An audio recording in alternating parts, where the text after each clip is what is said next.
Hey guys, what's up? It's Ripe again. In today's video, a ridiculously entitled neighbor rented out my inherited property without my permission and then ended up committing arson. Here is what happens when you try to burn down the house of your neighbor. Let's dive right into the story. The title story starts like this. Jumping straight into this, I want to give some background to the story. My grandpa recently passed away due to some illnesses he's been fighting on and off for most of his life. In his passing, he left me his property, which came as a shock to all of us because I certainly was not his favorite grandchild. But that's a story for another time. Anyway, this property is roughly 50 acres, so yes, it's a big deal. Most of the property is lush forest, but in the center of it all sits a house some would consider it to be more of a small mansion than a house, with a long gravel driveway stretching all the way to the main road nearby. As I'm sure you have guessed, this was where he lived before he passed. However, he did not really keep the place in the best of nick, lots of rotting planks and damp walls, etc. So I decided I would slowly but surely put some money into the place and do it up. The potential was massive for it to become something just gorgeous. And then the plan would be to either sell it and share the money across my family, or my parents could move in. I live around 6 miles away, so in my free time I go down and do some work on it. It became one of my favorite hobbies. Anyone who has done up a house will know that although it can be quite tedious, it certainly is satisfying work. So this story begins with a particular weekend in June. This is about 10 months after I had started renovating the place. I was on my way down as usual and noticed that the gate which connected the driveway to the main road was slightly ajar. The lock was loose. I figured that the last time I was there, which was a few days prior, I must have forgotten to lock it and didn't think much of it. Of course, I did slightly worry that someone might have been in and had a snoop around, but I chose to push that thought to the side. On this day, everything was fine and I had another day of renovating. I would like to point out at this point, the house was not a mess or anything. I basically always put everything away in the shed after a day's work and hoovered all the carpets, etc. You will see why this is relevant later. Oh, and also, I did have professionals in too. It was not just me doing this. I would have never gotten the majority of it done in such time otherwise. Moving on, this day happened to be the last before I went on a very long and boring work trip for 2 months. I made sure to lock the gate, but after those months had passed and I was on my way back to the property, I saw the lock was loose again. But this time, as I drove up the driveway, I saw a car parked out the front of the house. I froze. I saw a few lights on in the house and my heart started beating. I could not think of who else had access to the property. My mother keeps the spare key and she lived hours away and has a different car. So I did what every stupid person in a horror movie does. I unlocked the door and walked inside, yelling, "Hello?" I heard quiet voices and then heard footsteps. A man and a woman, both in robes, appeared at the top of the stairs. "Excuse me, what are you doing here? We have rented the place for the whole week," the man demanded. "Sir, this is my property and I most certainly don't rent it out." "What are you doing here?" The couple looked between themselves. "A lady named Karen rented this out to us. Is this really not her property? It did seem a little sketchy that she had to pick the gate lock." I couldn't believe what I was hearing. I got them to call this Karen lady, and within 10 minutes she had arrived. "What seems to be the problem here?" she asked, all smiles. "Who are you and why are you renting out my property?" I asked. Sir, this is my property." "What? You heard me. This is my property." "It most surely is not. Where's your proof?" "Well, I've been renting out the place for the past few weeks. How could I be renting out something that is not mine?" "Past few weeks? Ma'am, you know this is not your property and you've been trespassing and letting others trespass for weeks. I think we're gonna call the cops. They will sort this." The man from the top of the stairs spoke. "Nope, nonsense. No need." "You two, clear out," Karen demanded, clearly nerved by the threat of the cops, knowing that she had no proof for all of this. After a lot of arguing between the couple and Karen, the pair left and Karen stayed put. "Listen, what's the issue with me renting this place?" she asked, and I now of course knew the real reason. The gate had been ajar the first time I noticed it. "What's the issue?" "The issue is that this is not your property and you had no permission." "Well, I'm gonna rent it out anyway. I need the money." Her voice was raising. "No, you are absolutely not. Who do you think you are? You have no right to do this. Stop acting so entitled." "How dare you? That's the rudest thing I've heard all day. I'm your senior, sir. Don't disrespect me." "Yeah, I can tell," I remarked, causing her face to redden slightly. "I cannot believe this," she screamed and stomped out, getting in her car and driving away. I stayed over that night ordering a new gate and lock to be fitted the very next day. I also ordered CCTV and filed a police report because I had a very big suspicion that I had not heard the end of her. The next day I had everything fitted and unfortunately had to go back to work the following afternoon. It was not long before I got a notification from the CCTV app I had installed on my phone. I happened to be in a meeting when this notification went off and it was just a regular buzz like the rest of them. So I did not end up actually getting to it until an hour later, and by then it was too late. I clicked on and felt my heart almost stop once I saw what was unfolding on the lawn in front of the house. Karen was having a bonfire, and around the bonfire were a good 30 to 40 people, a bonfire that was very close to the house. I almost couldn't believe it. I called the police straight away and started racing over. The police got there before I did and I saw where Karen had climbed the gate. The police broke through with some big metal clippers. I drove up to the house and saw that my worst fears had been confirmed. The house was on fire. It turns out the bonfire was certainly too close and must have spread to the house, which is primarily a wooden build with a gust of wind. After getting over the shock of the house partially in flames, I looked around and saw that most of the guests had run away and that Karen was currently in cuffs being detained by 2 officers, one who had a black eye, presumably from her, and there was also a fire truck putting out the flames. "Sir, are you the owner?" one of the officers asked me, kneeling down to my level, as at this point I'd gotten out of the car and collapsed to my knees. I stammered a nod. I barely heard what he said after that. Something about pressing charges, that they would punish this lady and get my statement after the fire was sorted with. So that is what happened. The fire was put out, a very large chunk of the house was gone or deteriorating. I could tell I would need new beams all over and a new roof at the very least. "Sir, I know this is hard, but this is my property!" I suddenly heard Karen scream from where she was being held. "You!" I yelled as I stormed over to her. "You did this! How could you? I wanted to have a bonfire, and hey, if it meant destroying your hard work in the process, what's the issue?" "What have I ever done to you?" I asked, and she stared at me with this look as if she wanted to say more but couldn't. It was almost a "how do you not know" look. To this day, I still don't know if there's something I had done to her, but that is an adventure to have another time. She did not respond, and that's when I started giving my statement to the police. I then went to my car and pulled out the deeds to the property to show them. Thankfully, I didn't keep them in the house. I also showed them the CCTV footage, and that was all they needed. They hauled her away and gave me a ride with them to the station. No court case was needed. After a property surveyor looked at the property, they would just charge her straight away for what she did. Of course, she was charged with trespassing and arson was on there too, but as it turns out, she was stealing the credit cards of the people who she rented my property to, so she went down for fraud as well. If you are wondering how she managed to get a key for the door, I still have no idea. She didn't say how and just kept insisting it was her property. Part of me thinks there might be more to this story. Either way, she got 15 years in prison for the listed above. The property surveyor finalized that over $1 million of damages had been done, so of course that fine went straight to her. They also added a few $100,000 on top for the labor it will take to repair the place. I'm sure she will be spending the rest of her life, once out of prison, trying to pay that back. All this happened a few months ago, so of course the house is not fully fixed yet. We have decided not to sell the place. We feel like it would be giving her what she wanted if we do, in a weird way. I'm still weirded out by the whole situation, and I'm glad she got what she deserved, but I of course still wish that none of this ever happened in the first place. All I can hope is that after those 15 years, she does not come back, but something tells me I might not be so lucky. And the next one is a malicious compliance story.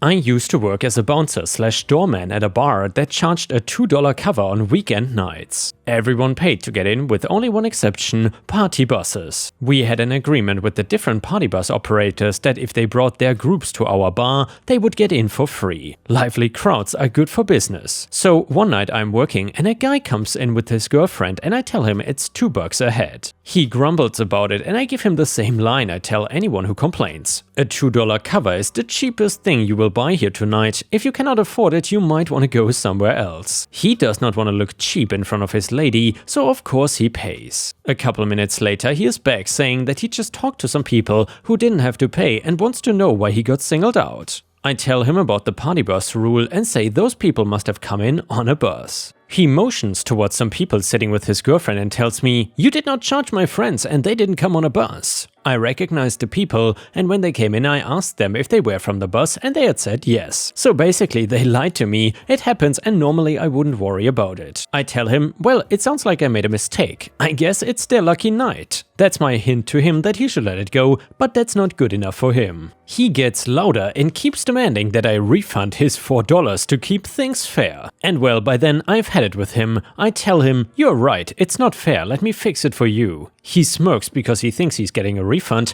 but he doesn't realize that all I'm giving is some sweet malicious compliance. His smirk disappeared when I stepped away from the cash drawer and walked over to where his friends were sitting. In my most polite voice I said, "Hey, sorry to bother you guys, but there's a $2 cover tonight and your friend here told me that you didn't pay. I must have misheard you when I asked if you were with the party bus, but I need to collect the cover from you now." The looks of betrayal they gave him were priceless. I collected their covers, smiled and loudly thanked him for being so honest. Then I walked back to my post and watched them proceed to rip him a new one. And the next one is an Am I the A-hole story. So there's this guy at my work, James, who makes derogatory jokes about his wife. Anytime his spouse comes up in conversation, he will make one of those, "Oh, my wife is such a nag, the old ball and chain woman, huh?" jokes. He will always say it with a big grin and then laugh, but he does it constantly, and when I say constantly, I mean constantly. In the 3 years I've worked with James, I've only heard him mention his wife without making a joke along those lines maybe 3 or 4 times. It really gets on my nerves to hear him talk trash about her all the time.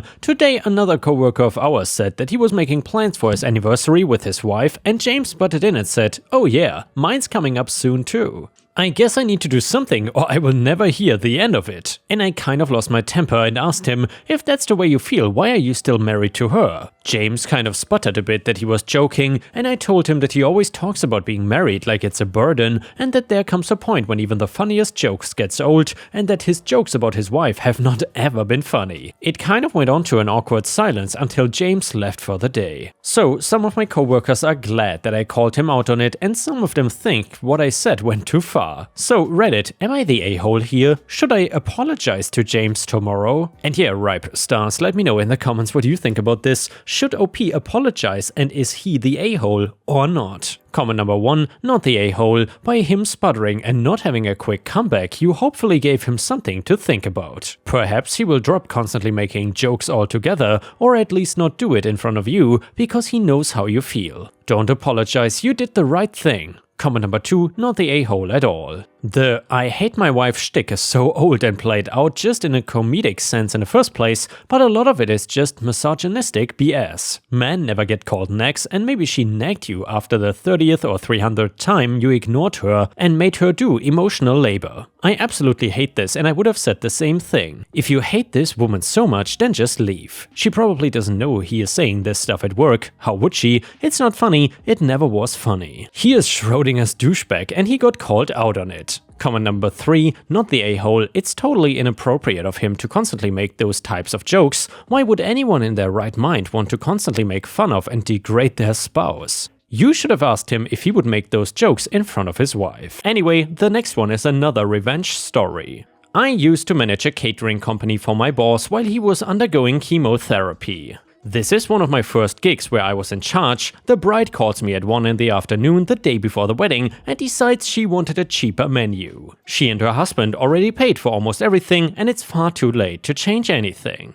I told her, but she started throwing a witch fit, saying that she wants to change the steak to chicken and demanded we either serve chicken or charge her the price of the chicken and she'll not be paying for anything extra. I informed her that according to the contract she is to receive 150 steak lunches at a price of 50 per plate, and it also states that she cannot change the menu unless she does it at least a month before the wedding. When she hears this, she flips the hell out and starts screaming at me, calling me illiterate and telling me her fiancé is a lawyer and they will sue me. She handed the phone over to her fiancé and he also started screaming at me, saying it's his damn wedding and he can have whatever he wants. They end up firing me at the moment, and I informed them that the cancellation fee is 90% of the cost of catering, which I was already paid for, and they start screaming at me, telling me that I ain't crap and they cannot get anyone to cater for them and they are gonna make me pay for this, etc.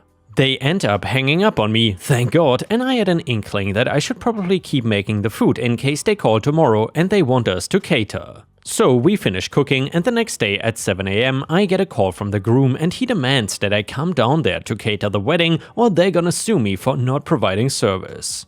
I calmly tell the guy that they terminated the contract yesterday, and as per the termination clause on the contract, we are entitled to keep 90% of the entire cost of catering. He is raging, he didn't say anything, but I can feel how mad he is over the phone. After a moment of awkward silence, I inform him that if he would like us to cater the event, he has to do the same day catering, which is 3 times the original price I charged him. Also, he has to pay all fees in advance and the food depends on what we have available and ready, and we also reserve the right to refuse service. He gets really pissed off at this point, telling us this is extortion, he already paid for food so he didn't have to pay again. I informed him again of the termination clause and also informed him that the food was for a previous contract and that contract had ended and he would have to pay for it again. He ended up starting a new contract with us and for 3 times the original price. He tried to change the menu again just to spite me, but I then made sure that he knew I reserved the right to refuse service. He and his bride Zilla kept everything the same down to the baby carrots and of course the steak, all while paying me 3 times the original price, if they had just stuck with the original contract. As soon as we got to the venue,